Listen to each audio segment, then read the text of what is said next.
9/11 সেই তারিখ যা ভয় সৃষ্টি করে। ওসামা বিন লাদেন আমেরিকার ওয়ার্ল্ড ট্রেড সেন্টারে বড় বিস্ফোরণ ঘটিয়েছিল। 9/11 আমরা ওয়ার্ল্ড ট্রেড সেন্টারের ধামাকা তো শুনতে পাই, কিন্তু বিশ্ব শান্তি, হিন্দু সনাতন ধর্মের উন্মোচন, পাশ্চাত্য দেশে স্বামী বিবেকানন্দের বাণী শুনতে পাই না। স্বামীজির শিকাগোয় বিশ্ব ধর্ম সম্মেলনে বক্তৃতার তারিখও 9/11/1893। কি ছিল সেই ভাষণ, যেখানে আমেরিকা নয় সমগ্র পাশ্চাত্য দেশে ভারতের নাম প্রজ্বলিত হয়েছিল? কি ছিল সেই 5টি শব্দ যা 60,000 লোক দাঁড়িয়ে কয়েক মিনিট ধরে হাততালি দিয়েছিল? আর কি শিখেছিলাম আমরা শিকাগোর সেই বক্তৃতা থেকে, যা দুনিয়ার সর্বশ্রেষ্ঠ বক্তৃতার মধ্যে অন্যতম ব্যাখ্যা? 9/11 তারিখ মানে শুধু আমার আপনার কাছে নয়, সমগ্র ভারতবাসীর কাছে শুধু একটাই মাত্র নাম হওয়া উচিত, নরেন্দ্রনাথ দত্ত, যাকে সারা বিশ্ব একটাই মাত্র নামে চেনে, স্বামী বিবেকানন্দ। আমাদের ভারতবাসীর কাছে 9/11 তারিখ কেন মনে রাখা উচিত? কারণ ওই দিন ভারতের যে এক যুব সন্ন্যাসী পশ্চিমী দেশের স্যুট বুট পরা বড় বড় ব্যক্তিদের নগণ্য প্রমাণ করে দিয়েছিল। ওই দিন ওই যুব সন্ন্যাসী বিশ্বগুরুর রূপে ভারতকে পুনর্স্থাপন করেছিলেন। 9/11 আমরা নিউ ইয়র্কের জন্য নয়, শিকাগোর জন্য মনে রাখবো। বিধ্বংসের জন্য নয়, বিশ্ব শান্তির জন্য মনে রাখবো। আতঙ্কবাদের জন্য নয়, সনাতন ধর্মের সংস্থাপককে নিয়ে মনে রাখবো। আজ থেকে 9/11 লাদেনকে নিয়ে নয়, নরেন্দ্রনাথকে নিয়ে মনে রাখবো। ভারতের এই যুব তপস্বী সন্ন্যাসী সেদিন কি 5 শব্দ বলেছিলেন, যেখানে তাকে দেওয়া সময়ের থেকেও অনেক বেশি সময় সবাই হাততালি দিতে কাটিয়েছিল।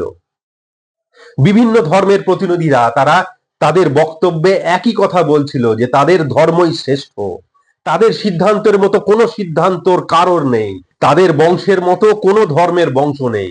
মাত্র 30 বছর বয়সের এই যুব সন্ন্যাসী মঞ্চে উঠে প্রথম 5টি শব্দ বললেন, sisters and brothers of America, আমেরিকার ভাই ও বোনেরা। We now introduce you to Swami Vivekananda from India and request him to address us.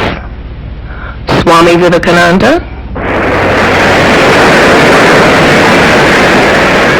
Sisters and brothers of America. নমস্কার, আমি রোহন ঘটক। আজকের ইয়োর ভাগবত মোটিভেশন চ্যানেলের ন্যাশনাল ইউথ দিবসের শুভেচ্ছার সাথে স্বাগত। স্বামী বিবেকানন্দের জীবনের কিছু ঘটনা থেকে আমরা কি কি শিক্ষা লাভ করব তা আজকের ভিডিওতে আলোচনা করব। 1863 সালের 12ই জানুয়ারি জন্মগ্রহণ করেছিলেন বীরেশ্বর বীর স্বামী বিবেকানন্দ। আজকের এই দিন ভারতীয় যুব দিবস হিসাবে পালন করে থাকি আমরা। 1902 সালের 4 জুলাই তিনি পরলোক গমন করেছিলেন। মাত্র 39 বছরের এই জীবদ্দশায় তিনি এই দেশ এবং সমগ্র বিশ্বকে এমন বিচার, এমন শিক্ষা দিয়েছিলেন, যেখান থেকে শিক্ষা গ্রহণ করতে পারলে আমার আপনার জীবনে আমূল পরিবর্তন আসবে। বেদ, উপনিষদ, ভাগবত, রামায়ণ, মহাভারত, পুরাণ এইসব তিনি আত্মস্থ করেছিলেন, সব জ্ঞান অর্জন করেছিলেন। রামকৃষ্ণ মিশন তিনি প্রতিষ্ঠা করেছিলেন সেবার উদ্দেশ্যে। তিনি বলতেন, শিব জ্ঞানে জীব সেবা। আজও রামকৃষ্ণ মিশন সেই সেবার কাজ করে চলেছে। ছোটবেলায় নরেন্দ্রনাথ প্রচন্ড দুরন্ত ছিলেন। তার মা তাকে বিলে বলে ডাকতেন। তাদের বাড়ির সামনে একটা চাপা গাছ ছিল। পাড়ার ছেলেদের সাথে নরেন্দ্রনাথ গাছের ডাল ধরে দোল খেত, ডালে উঠতো, ঝুলতো। চাপা গাছের ডাল বেশি শক্তপোক্ত নয়। নরেন্দ্রনাথের বাবা দেখলো দোল খেতে গিয়ে বাচ্চারা পড়ে গিয়ে কোনো বিপদ হতে পারে। বারংবার নিষেধ করা সত্ত্বেও তারা কেউই শুনছে না তার কথা। তাই একদিন তিনি নরেন সমেত অন্যান্য ছেলেদেরকে ডাকলেন। তিনি বললেন, এই চাপা গাছে ব্রহ্মদৈত্যী থাকে, গাছের ডাল ভাঙলেই ব্রহ্মদৈত্যী একবারে ধরে ঘাড় মটকে দেবে। ছেলেরা সবাই ভয় পেয়ে গেল। পরের দিন ছেলেরা আর কেউ এলো না। নরেনের বাবা ভাবলেন, যাক, এবার ওষুধে তাহলে কাজ করেছে। কিন্তু সন্ধেবেলায় ছেলেরা চাপা গাছের দিকে আসতে দেখতে পেল নরেন সেই গাছের ডালে দোল খাচ্ছে একা। সবাই এসে নরেনকে বলতে লাগলো, আরে গাছে ব্রহ্মদৈত্য আছে, এখনই ধরবে আর তোর ঘাড় মটকাবে, তাড়াতাড়ি নাম। নরেন বলল, এতদিন সবাই দোল খাচ্ছিলি, কারো ঘাড় মটকেছে? ব্রহ্মদৈত্য থাকলে কবে আমাদের ঘাড় মটকাতো। এটা বাবা আমাদের সাথে চালাকি করেছে। এতটাই শার্প ব্রেন ছিল তার, এক্সট্রা অর্ডিনারি ছিলেন তিনি।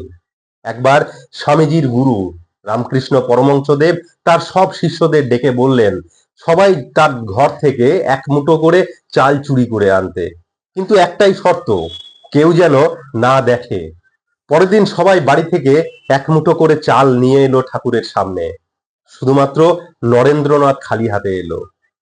রামকৃষ্ণদেব নরেনকে জিজ্ঞাসা করলেন যে সে কেন খালি হাতে এলো।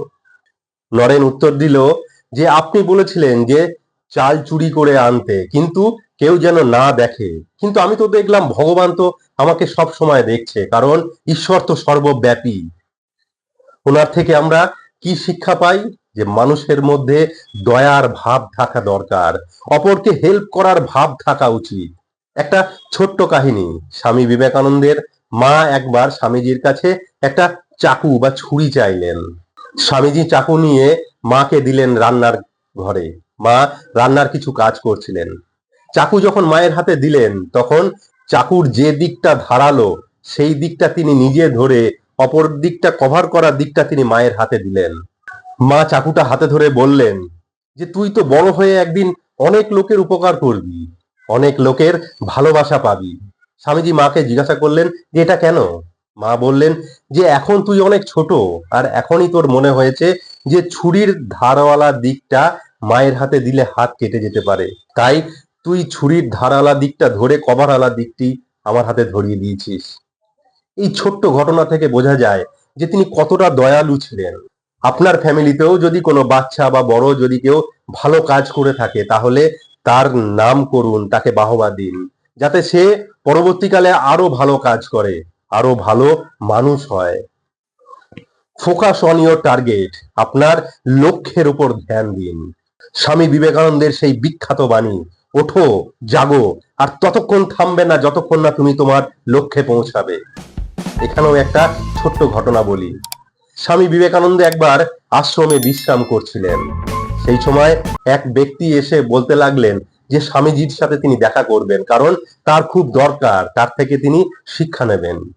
স্বামীজি যখন বিশ্রাম করে উঠলেন সেই ব্যক্তি তাকে প্রণাম করে বলল, জীবনে আমি কেন সাফল্য পাচ্ছি না, কিভাবে আমি সফল হব, কিভাবে আমি আমার লক্ষ্যে পৌঁছাবো, যা চাইছি তা তো কিছুই পাচ্ছি না।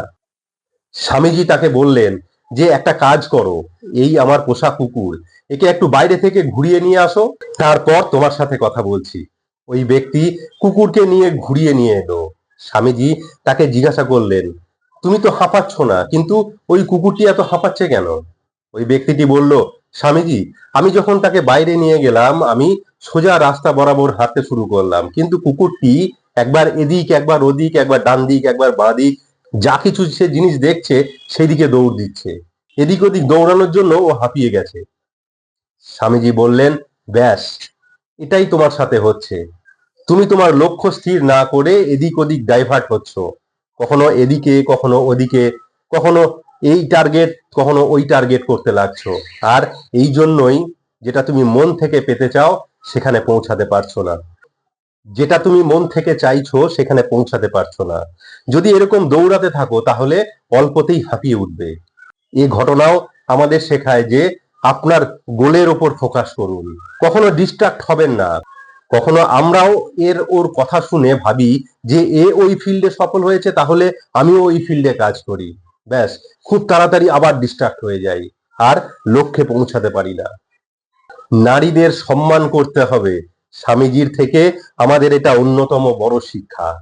স্বামীজি যখন দেশ বিদেশে নানা জায়গায় ভাষণ দিতে যাচ্ছেন তখন বিভিন্ন দেশের লোকজন স্বামীজিকে দেখতে আসছিলেন। এক ভদ্রমহিলা দেখতে এসে বললেন, আমি আপনার প্রতি খুব ইমপ্রেসড, আপনার বাচন ভঙ্গি, আপনার চিন্তা ভাবনা, আপনার কথাতে আমি প্রভাবিত হয়ে যাচ্ছি। আমি আপনাকে বিয়ে করে আপনার মতো পুত্র লাভ করতে চাই। স্বামী বিবেকানন্দ বলেছিলেন এটা তো তার পক্ষে সম্ভব নয়, কারণ তিনি সন্ন্যাসী। আপনি আমাকেই আপনার পুত্র হিসাবে গ্রহণ করুন, তাহলে আমারও সন্ন্যাস ধর্ম নষ্ট হবে না, আর আপনিও আমায় পুত্র হিসাবে লাভ করবেন। যখনই একথা বললেন স্বামীজি, সেই ভদ্রমহিলা স্বামীজির পা ধরে বললেন যে আপনি স্বয়ং ঈশ্বর। যে ধর্মের পথ থেকে কখনো বিচলিত হয় না সে মহামানব। এই ঘটনা থেকে আমরা একটাই জিনিস শিখতে পারি যে নারীদের সম্মান জানানো উচিত সব সময়, কারণ তাদের কারণেই আজ আমরা পৃথিবীতে এসেছি। স্বামীজির ফোকাস খুব স্ট্রং ছিল। একবার স্বামীজি পড়া করছিলেন, পাশ দিয়ে বিয়ের বরযাত্রী বর নিয়ে যাচ্ছিল গান বাজনা করতে করতে। স্বামীজি বুঝতেই পারেননি যে বরযাত্রী গেল।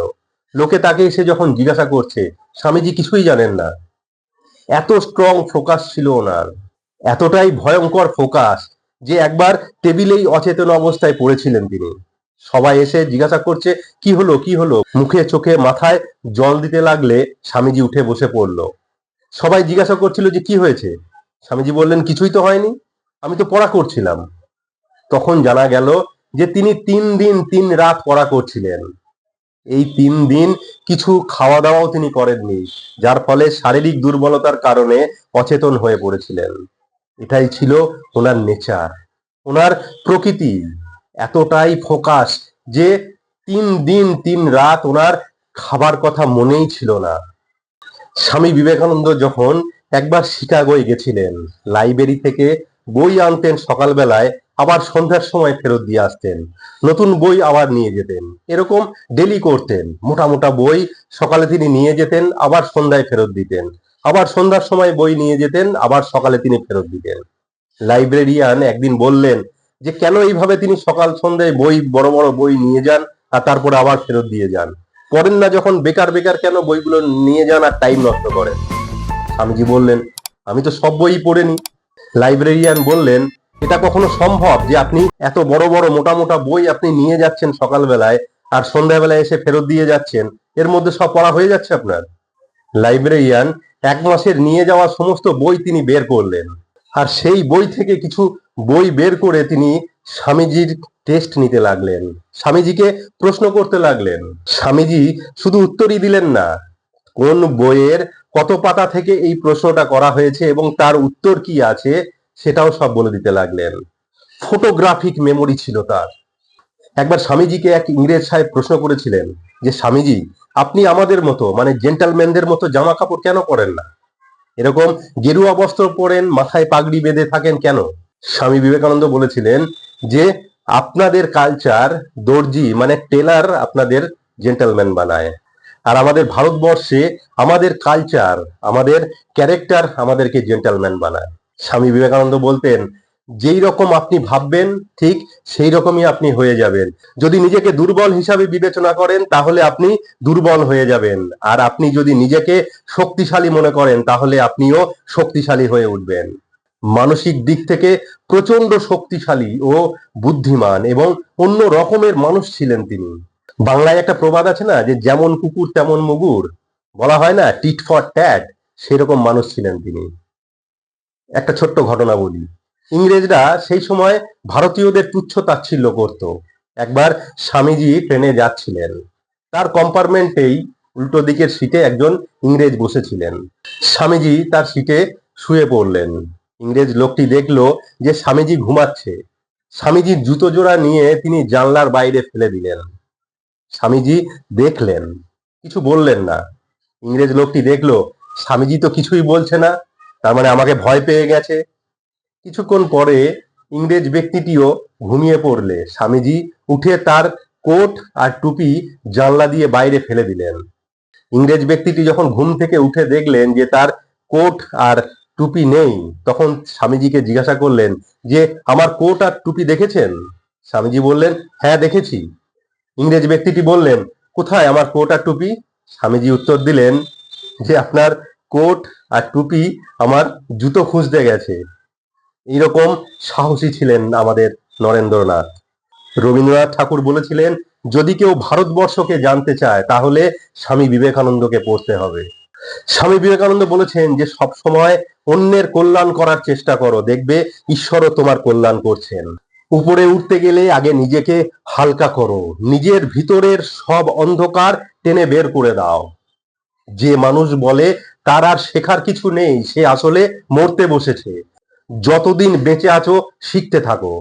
যদি সত্যি মন থেকে কিছু করতে চাও তাহলে পথ পাবে, আর যদি না চাও তাহলে অজুহাত পাবে। একদিনে বা এক বছরে সফলতার আশা করো না, সব সময় শ্রেষ্ঠ আদর্শকে ধরে থাকো। এমন কাজ করে চলো যে তুমি হাসতে হাসতে মরবে আর জগৎ তোমার জন্য কাঁদবে। শুধু বড়লোক হয়েও না, বড় মানুষ হও। দুনিয়া আপনার সম্বন্ধে কি ভাবছে সেটা তাদের ভাবতে দিন। আপনি আপনার লক্ষ্যগুলিতে দৃঢ় থাকুন। এই দুনিয়া আপনার একদিন পায়ের সম্মুখে হবে। কখনো না বলো না, কখনো বলো না যে আমি করতে পারবো না। তুমি অনন্ত এবং সব শক্তি তোমার ভিতর আছে, তুমি সবকিছু করতে পারো। যুবনায়ক বীরেশ্বর বীর যুব সন্ন্যাসী স্বামীজিকে কোটি কোটি প্রণাম। তার কথা বর্ণনা এই একটি মাত্র ভিডিওতে কখনোই সম্ভব নয়। ভিডিওটি দেখার জন্য আপনাদের অসংখ্য ধন্যবাদ।